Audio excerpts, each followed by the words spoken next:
الحمد لله رب العالمين والصلاة والسلام على سيد المرسلين وعلى آله وصحبه أجمعين أما بعد أعوذ بالله من الشيطان الرجيم بسم الله الرحمن الرحيم إن عدة الشهور عند الله 12 شهرا في كتاب الله وقال النبي صلى الله عليه وسلم افضل الصيام بعد شهر رمضان شهر الله المحرم. کئی ایسے مہینے ہیں جو عظمت کے حامل ہے، اہمیت کے حامل ہے، لیکن پھر محرم الحرام ہی کو اسلامی مہینے کا سب سے پہلا مہینہ کیوں قرار دیا گیا؟ کچھ تو وجہ ہے نا کہ رمضان کا مہینہ جو سب سے اہم مہینہ تھا اس کو اسلامی اعتبار سے پہلا مہینہ نہیں قرار دیا گیا. رجب کا مہینہ جس میں جناب نبی کریم صلی اللہ علیہ وسلم کی معراج ہوئی اس کو بھی پہلا مہینہ نہیں قرار دیا گیا. ربیع الاول کا مہینہ جس میں آپ صلی اللہ علیہ وسلم کی پیدائش ہوتی ہے اس کو بھی اسلامی سال کا پہلا مہینہ نہیں قرار دیا گیا. اگر قرار دیا گیا تو محرم ہی کو قرار دیا گیا. اور اس کی کیا وجہ بنی کہ اسلامی سال کے لیے کوئی نہ کوئی مہینہ فکس کیا جائے؟ سب سے پہلے جو بھی اسلامی مہینے کے نام ہیں، خواہ وہ محرم ہو، سفر ہو، ربیع الاول ہو، ربیع الاخر ہو، جو بھی مہینے ہیں ان تمام مہینوں کے نام جناب نبی کریم صلی اللہ علیہ وسلم کے دور میں موجود تھا، لیکن سال کا آغاز یا سال کی شروعات یہ سب چیزیں جناب نبی کریم صلی اللہ علیہ وسلم کے زمانے میں نہیں تھی. محرم کا مہینہ آپ صلی اللہ علیہ وسلم کے زمانے میں موجود تھا، لیکن سن اور سال یہ آپ صلی اللہ علیہ وسلم کے زمانے میں موجود نہیں تھا. واقعہ یوں ہوا کہ خلیفہ ثانی حضرت عمر فاروق رضی اللہ تعالی عنہ کے دور خلافت میں ایک سرکاری خط آتا ہے جس میں لکھا ہوتا ہے شعبان. حضرت عمر فاروق رضی اللہ تعالی عنہ کو بڑی مشکل پیدا ہوئی کہ بھائی اس میں صرف شعبان لکھا ہوا ہے، کون سے سن کا شعبان، کس سال کا شعبان، کتنا سال پہلے کے شعبان؟ حضرت عمر فاروق نے صحابہ کرام کو جمع کیا اور کہا کہ اسلامی ایک کیلنڈر بنایا جائے، اسلامی ایک سال بنایا جائے جس سے سال کی شروعات ہو اور پھر اس کا مہینہ بھی طے ہو جائے. صحابہ کرام نے مختلف رائے دیے. کچھ صحابہ نے کہا کہ رمضان کے مہینے کو اسلامی سال کا پہلا مہینہ بنایا جائے، چونکہ آپ جانتے ہیں کہ رمضان کا مہینہ تمام مہینوں میں سب سے افضل مہینہ ہے.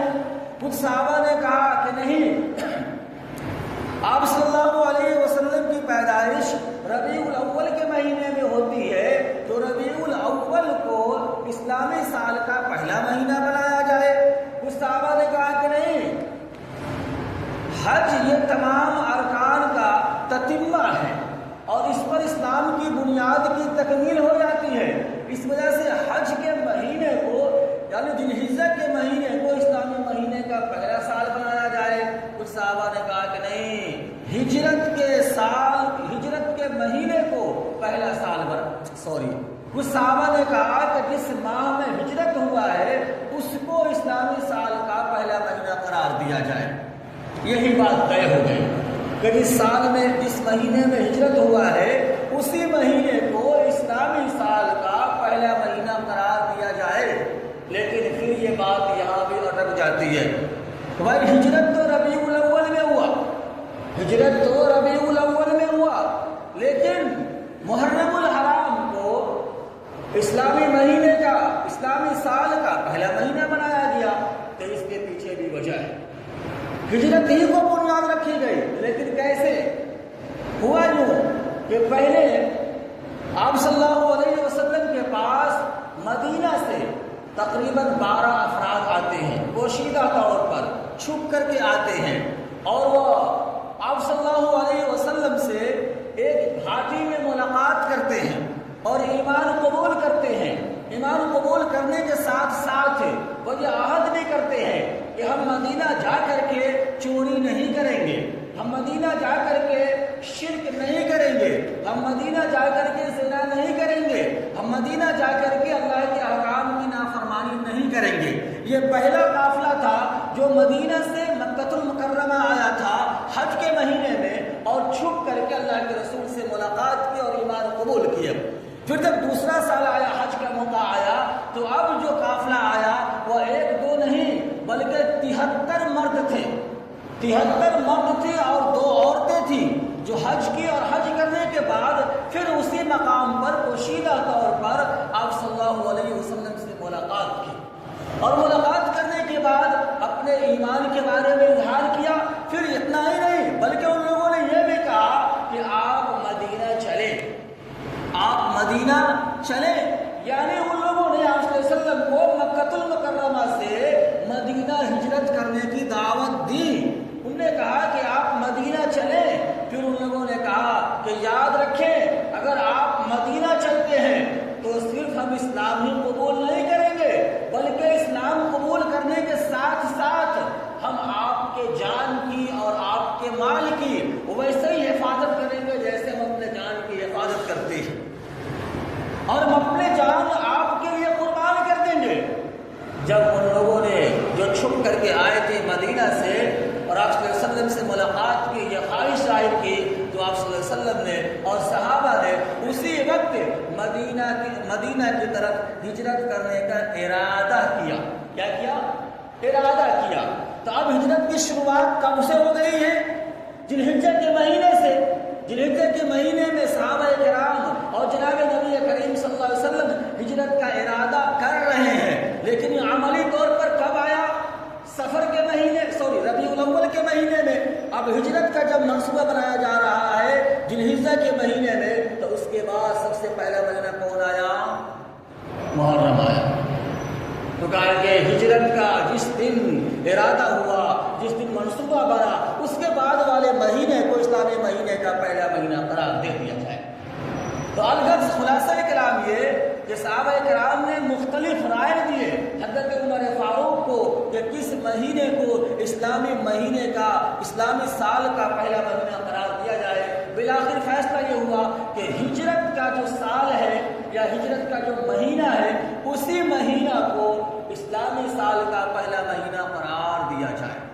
یہ تو پہلی وجہ ہوئی جو صحابہ کرام کے درمیان ہوئی۔ اس کے علاوہ محرم الحرام کو اسلامی سال کا پہلا مہینہ قرار دینے کے دوسری وجہ یہ ہے کہ آپ صلی اللہ علیہ وسلم نے ارشاد فرمایا کہ رمضان کے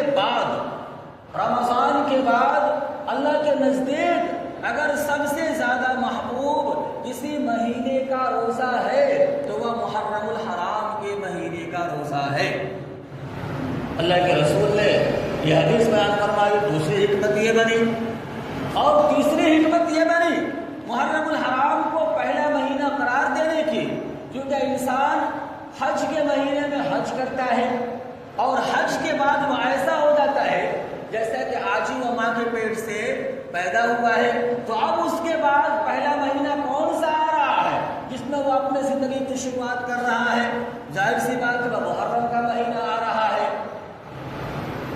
تیسری وجہ یہ بنی کہ حج کے بعد انسان گناہوں سے پاک و صاف ہو جاتا ہے اور اس کے سامنے ایک نئے سال کا آغاز ہو رہا ہے، نئی زندگی کا آغاز ہو رہا ہے، اور حج کے بعد ذی الحجہ کے بعد جو مہینہ آتا ہے محرم کا مہینہ آتا ہے، اس وجہ سے محرم کے مہینے کو پہلا مہینہ قرار دیا گیا۔ ساتھ ہی ساتھ ایک اور وجہ بنی قربانی۔ نہیں قربانی جس کو ہم سمجھتے ہیں قربانی نہیں، قربانی کا مطلب نفس کی قربانی۔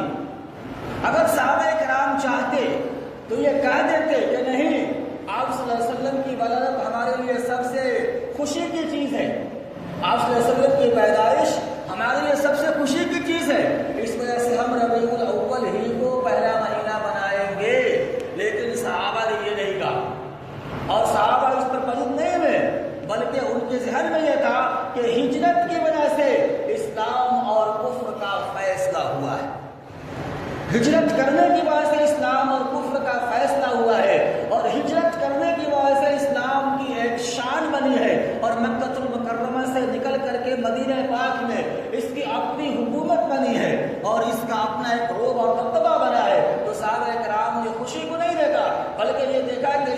کی شروعات مکمل طور پر مستحکم طور پر مضبوط طریقے سے حکومتی انداز میں اگر کہیں سے ہو رہا ہے تو وہ ہجرت کرنے کے بعد ہو رہا ہے، اور ہجرت کا جو فیصلہ ہے یا ارادہ ہے وہ ذی الحجہ کے مہینے میں لیا جا رہا ہے۔ ذی الحجہ کے بعد سب سے پہلا مہینہ محرم الحرام کا مہینہ آیا، بنی وجہ اسلامی اعتبار سے سب سے پہلا مہینہ محرم الحرام کو قرار دیا گیا۔ اور ایک اور وجہ بھی ہے، قرآن پاک میں بھی اللہ نے اعلان کیا کہ 4 مہینے اللہ کے یہاں حرمت و عظمت والے ہیں، 4 مہینے اللہ کے یہاں حرمت و عظمت والے ہیں۔ ان 4 مہینوں میں ایک مہینہ محرم الحرام کا مہینہ بھی آتا ہے۔ الغرض محرم الحرام کا مہینہ یہ اسلامی اعتبار سے سب سے پہلا مہینہ ہے۔ اس کو پہلا مہینہ قرار دینے کی کیا وجہ ہے، میں نے آپ کے سامنے رکھا۔ آج جو ہے کہ محرم الحرام کی 3 تاریخ ہے، یعنی آج محرم کی 30ویں تاریخ ہے، اور اس حساب سے جو عاشورہ ہوگا، یوم عاشورہ یعنی محرم الحرام کا 10واں دن وہ اگلا جمعہ ہوگا۔ جو اگلا جمعہ آ رہا ہے وہ محرم الحرام کی 10 تاریخ ہوگی۔ تو آپ کو پتہ ہونا چاہیے کہ اللہ کے رسول نے فرمایا کہ اگر کوئی آدمی محرم الحرام کا روزہ رکھتا ہے تو اس کے 1 سال کے اگلے اور پچھلے گناہوں کا کفارہ بن جاتا ہے۔ لیکن محرم الحرام کا روزہ 1 نہیں رکھنا ہے بلکہ 2 رکھنا ہے۔ اس کی وجہ بھی ہے، جناب نبی کریم صلی اللہ علیہ وسلم جب مدینہ پاک تشریف لائے تو آپ نے وہاں کے اہل کتاب سے پوچھا کہ تم عاشورہ کا روزہ کیوں رکھتے ہو؟